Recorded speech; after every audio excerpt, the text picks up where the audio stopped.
Okay, guys. Oh, one sec. This is another one of my book talks. And I'm going to start with Deadline. So, let me grab it. I actually already recorded all of these for like 10 different books, and I lost the footage. So, let's see. Start with Crutcher. By Crutcher. Name of the book is Deadline. Front it says, what if you only had 1 year to, what if you only had 1 year to live and you knew? I paid a lot for this. I paid like $17 for this, but it was so worth it. One sec.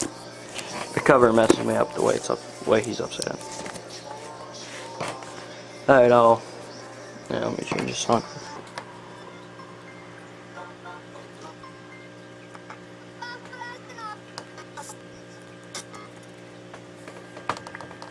Okay.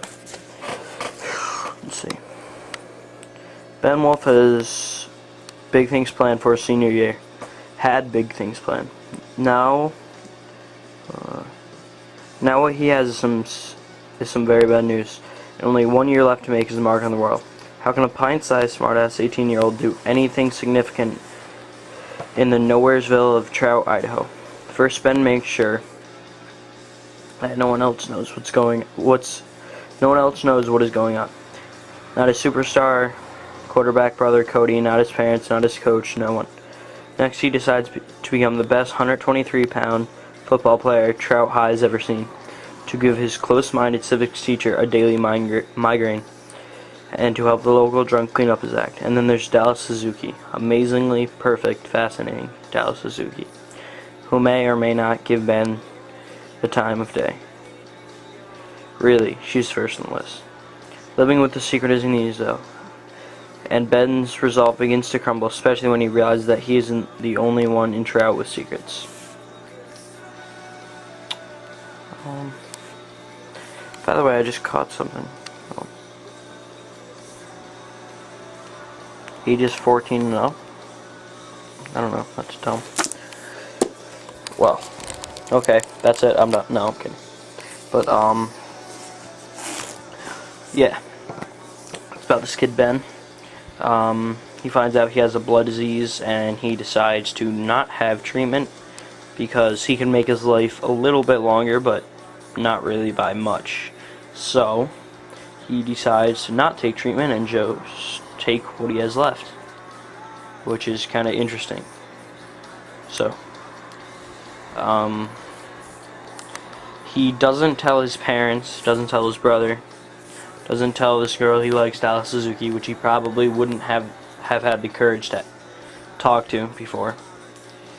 And yeah, and then basically it's what he does with his last year left. Like, it's hard to like comprehend. If you had a year left to live, what would you do? And this kinda, it just sums up what some kid did. It's not a true story, obviously. I don't think it is, but it's just interesting to read. Let's see.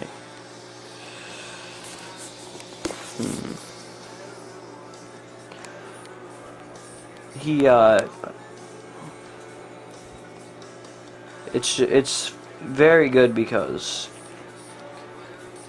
it's like, you don't think that would ever happen to anyone, but it does happen to some people, the people that get diseases. So it's kind of interesting. And I mean, this book isn't like sad the whole time. Parts of it are definitely sad, but a lot of parts are really funny, and a lot of parts are really happy. So it's a great book. I really recommend reading it. You're not going to see me recommend bad books, because why would I talk about a bad book? I would rather just not talk about them. I'd rather talk about the good ones, because that's what matters. Yeah, definitely support him by reading it. Go to Borders, Barnes & Nobles, Amazon. I bet Audible would have it. Yeah, it's very good. Great ending, great beginning, great middle. But it's, you don't want to put it down. So, okay, that is Book Talk 1, or I don't know if it should be Book Talk because that's already been taken, but I'll think about it. So, deadline.